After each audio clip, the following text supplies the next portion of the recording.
Stop scrolling right now. Look at this machine. Does it look like a spaceship from the 1950s? Or maybe a giant spider made of metal? You might think these are bad Photoshop jobs or props from a sci-fi movie, but believe it or not, every single machine in this video is 100% real. We are digging into the lost files of history to find the 10 weirdest, rarest, and most mind-blowing trucks ever built. We are talking about forgotten giants that completely broke the rules of what a vehicle should look like. From Art Deco masterpieces to a 10-wheeled desert monster that defies physics. By the end of this video, you are going to question reality. Which one would you actually dare to drive? Smash that subscribe button, buckle up, and let's roll. We are kicking things off with the grandfather of the modern delivery van, the Mercedes-Benz L319. Before the Sprinter van took over the world, there was this curvy, charming piece of German engineering. Launched in 1955, this does not look like your typical rugged truck. It looks incredibly friendly, doesn't it? But do not let that cute face fool you. This was Mercedes' first real attempt at a light truck after World War II, and they absolutely nailed it. Unlike the heavy, long-nosed trucks of that era, the L319 featured a cabover design to maximize space in tight European cities. Under the hood, or rather under the cabin, it was powered by a nearly indestructible diesel engine that produced around 43 horsepower. While the top speed was only about 50 miles per hour, speed was never the point. It was built for reliability and utility. You will notice the distinct lack of a traditional hood. Instead, you have that iconic flat rounded nose with the massive Mercedes star. It bridged the gap between a small passenger car and a heavy hauler, offering a gross vehicle weight of nearly 3.6 tons. It was the workforce that helped rebuild Germany's economy. In the United States, we are used to massive Ford F-Series or Chevys, so seeing an L319 feels like spotting a unicorn. Today, collectors go absolutely crazy for these things, often turning them into vintage food trucks or stylish campers. A fully restored model can fetch impressive prices at auctions because they are so rare. It is proof that a truck does not have to be aggressive to be legendary. It just needs to be reliable. If you saw this rolling down the street today, you would definitely stop to take a picture of this smiling truck. Now let's travel back to the future, or at least the 1940s version of it. This is the GMC Futureliner, and it is arguably the most majestic vehicle ever to roll on asphalt. General Motors only built 12 of these behemoths for their Parade of Progress. The goal was to tour across the United States and show small-town Americans the incredible technology of the future, like jet engines and microwaves. Standing at over 11 feet tall and 33 feet long, the Futureliner is an Art Deco masterpiece that looks more like a train than a truck. The engineering here is absolutely wild. It features dual wheels on the front axle, which means it has 4 front tires for steering. The driver sits centrally in a high cockpit, looking down on traffic like a pilot, with no side mirrors, just a complex system of lenses. Power came from a 302 cubic inch inline-6 engine, and while it looked fast, it struggled to hit 40 miles per hour due to its massive 13-ton weight. The sides of the truck open up hydraulically to reveal stage displays, turning the vehicle into a mobile theater.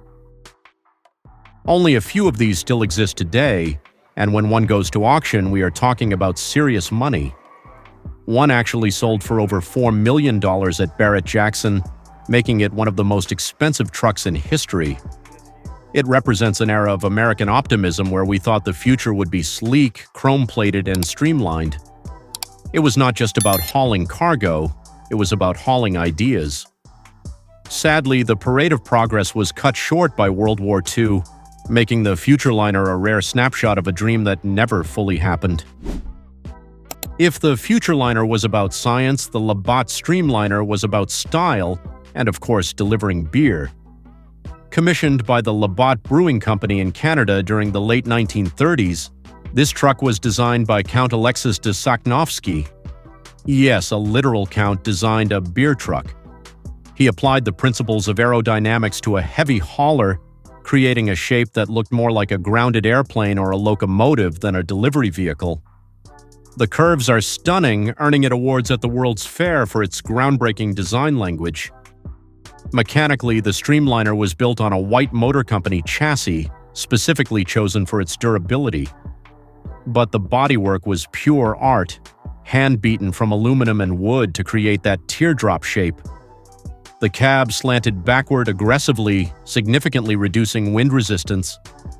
This was decades ahead of its time for trucks, where most were just square bricks on wheels. While it helped with fuel efficiency, the main purpose was marketing. It was a rolling billboard that proved beer delivery could be sophisticated and futuristic. Unfortunately, the Streamliners had a tragic ending. Most of these beautiful machines were scrapped for their metal during the war efforts or simply fell into disrepair. However, their legacy lives on through historical photos and a few painstaking recreations. It reminds us of a time when industrial design was not just about cost-cutting, it was about making a statement. Imagine seeing this rolling down the highway today. It would stop traffic instantly. It is the kind of elegance we just do not see in the trucking industry anymore. Okay, I promised you things you would not believe exist, and here is the ultimate proof. This is the Dhabiyan. Now, to be technically accurate, this is not a factory vintage truck, but a modern custom monster built with vintage DNA. Owned by the Rainbow Sheikh of the UAE, this is widely considered the largest SUV in the world. Just look at the scale of this thing next to a normal car. It looks like it could crush a house without even noticing. It is a one-of-a-kind creation that pushes engineering to the absolute limit. The Dhabiyan measures over 35 feet long and utilizes the chassis from a vintage Oshkosh M-1075 military truck. But here is the kicker. It has a Jeep Wrangler cabin grafted onto the back as the driver's seat. It sits on 10 massive wheels. Yes, 10. It is designed to float over the soft sand dunes of the desert like a ship on the ocean. Weighing in at a staggering 24 tons, this beast is powered by a 600-horsepower Caterpillar diesel engine to get it moving. The front-end design is actually based on a vintage truck style from the 1940s, giving it that retro look despite being built recently. The Dhabiyan is not about practicality, it is about excess and imagination. It combines the raw, rugged history of American military transport with a level of luxury that is hard to comprehend. While you won't see this on a public highway, it stands as a monument to what happens when you have unlimited budget and a love for giant trucks. It is real, it drives, and it is terrifying. Let's get back to some pure American grit. Meet the Corbitt D600, often affectionately called the High Boy, or simply the Tall Boy. Produced in North Carolina in the early 1950s, this truck looks like it hit the gym and never skipped neck day. The most striking feature is undeniably that incredibly high hood and the massive radiator grille that gives it a distinct, almost human-like face. Corbitt was not a huge manufacturer like Ford or GM, but they built trucks for the toughest jobs imaginable. The reason for its bizarre appearance was purely functional. The D600 was designed with a massive Continental gas engine, or a Cummins diesel that physically required the hood to be that tall just to fit it in. The fenders sit high off the tires, giving it a look of being ready to wade through a swamp or deep mud at any moment. It was a heavy-duty prime mover, often used for hauling massive loads of timber or freight across the country before the interstate highway system was fully built. These trucks are incredibly rare today. If you are lucky enough to see one at a vintage truck show, you will notice it towers over everything else from that era. The driver sat way up high, dealing with heavy steering in a loud, hot cabin. It represents the golden age of independent American truck manufacturing, where function dictated form, resulting in a brute force aesthetic that is undeniably cool.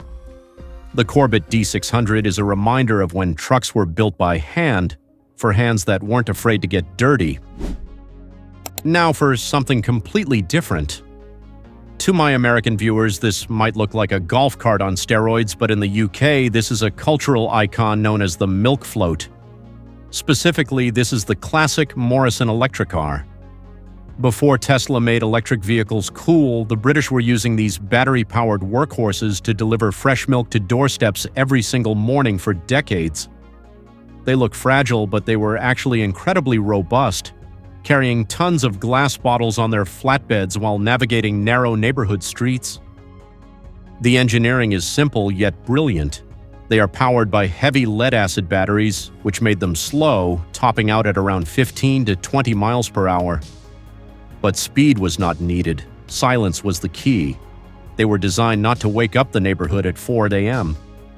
The open cabin allowed the milkman to jump in and out hundreds of times a morning without opening a door. It was the ultimate stop-and-go vehicle, perfectly optimized for its specific job. What is truly amazing is their longevity. Because they have very few moving parts compared to a gas engine, some of these floats from the 1950s and 60s are still running today. They became a beloved part of British life. While modern delivery trucks are faster, none have the charm of the humble milk float. It is a testament to the idea that sometimes you do not need horsepower or aerodynamics. You just need a design that fits the job perfectly. You cannot talk about vintage trucks without mentioning the legend, the Peterbilt 351. This is the classic needle nose that ruled the American highways from 1954 all the way to 1976. Now, movie buffs might scream, "That is the truck from the movie Duel."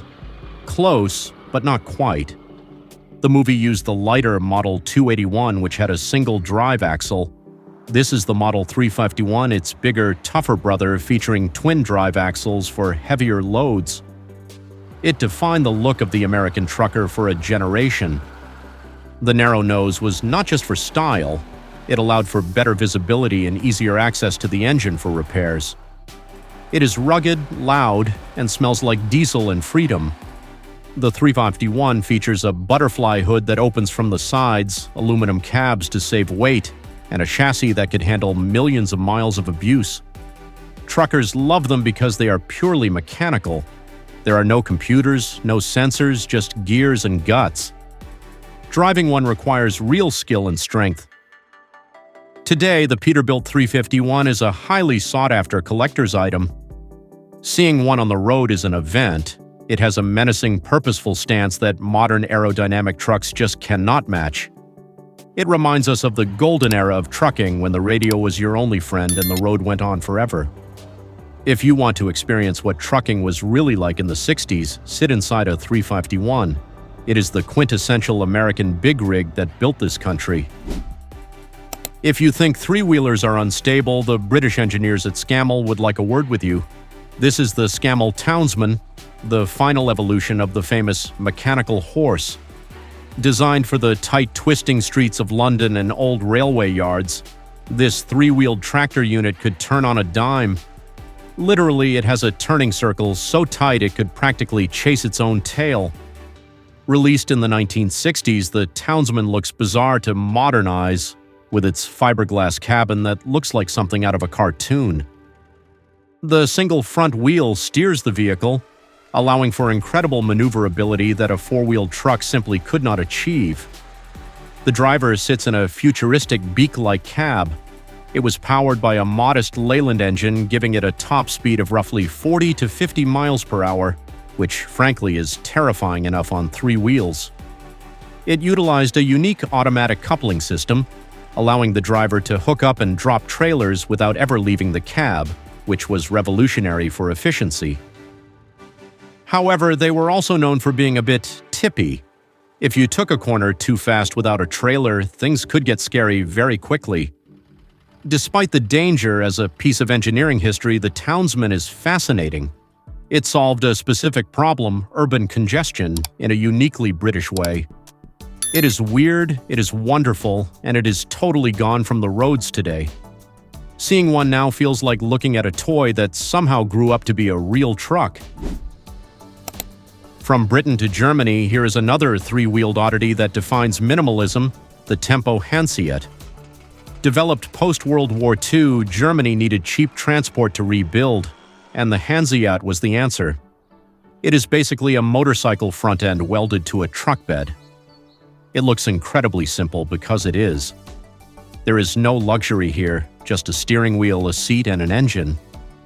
It became the backbone of small businesses, delivering everything from coal to vegetables across the country. Mechanically, it is fascinating.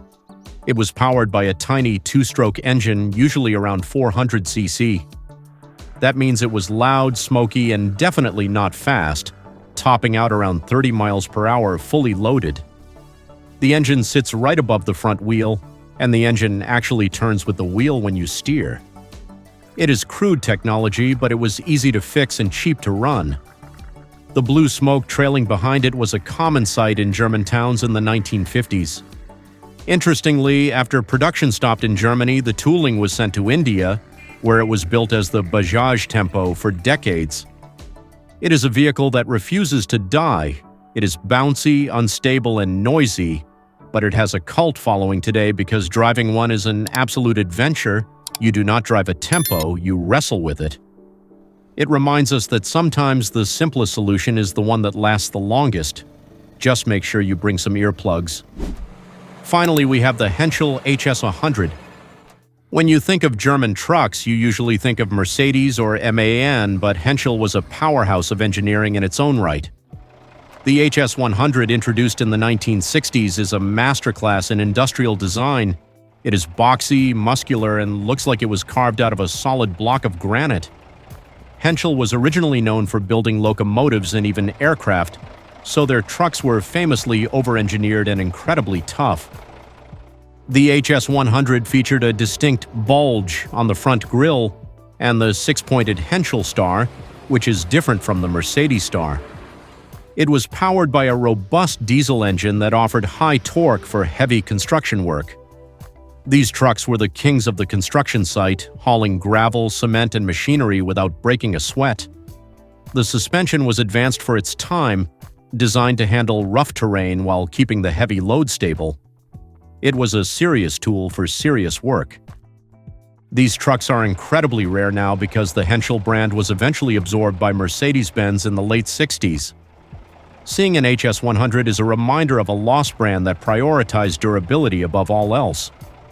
It is not the flashiest truck on this list, but it commands respect. It represents the strong, silent type of the vintage truck world. If this truck could talk, it would tell stories of building the modern world, one heavy load at a time. We have just seen the cute Mercedes L319, the futuristic GM Futurliner, the 10-wheeled monster Dhabiyan, and even the 3-wheeled madness of the Scammell Townsman.